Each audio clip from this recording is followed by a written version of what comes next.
ទ្រង់គង់នៅចិត្តក្រុងសាវត្ថីគ្រានោះឯងអាណាថបណ្ឌកកហបតីបានចូលទៅគាល់ព្រះដ៏មានប្រភាលុះចូលទៅដល់ហើយក៏ក្រាបថ្វាយបង្គំព្រះដ៏មានប្រភា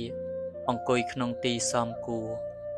លុះអាណាថបណ្ឌកកហបតីអង្គុយក្នុងទីសមគួរហើយ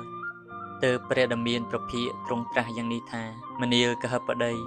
កាលណាបើភ័យឬពៀទាំង5ប្រការអរិយសាវកបានរងាប់ហើយ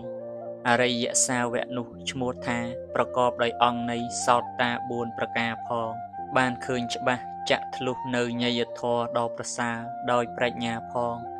អរិយសាវកនោះបើចង់ព្យាករក៏បីព្យាករខ្លួនឯងដោយខ្លួនឯងថាអាត្មាអញអស់នរុហើយអស់កំណើតតិរិឆានហើយអស់ប្រែតវិស័យហើយអស់អបាយទុគតិវិនិបាតហើយជាអ្នកបានដល់នៅសោតៈហើយមានសភាពមិនបានធ្លាក់ចុះជាបុគ្គលទៀងមានការត្រាស់ដឹងប្រព្រឹត្តទៅខាងមុខដូច្នោះក៏បានសូមជ្រះថ្លាអនុមោទនា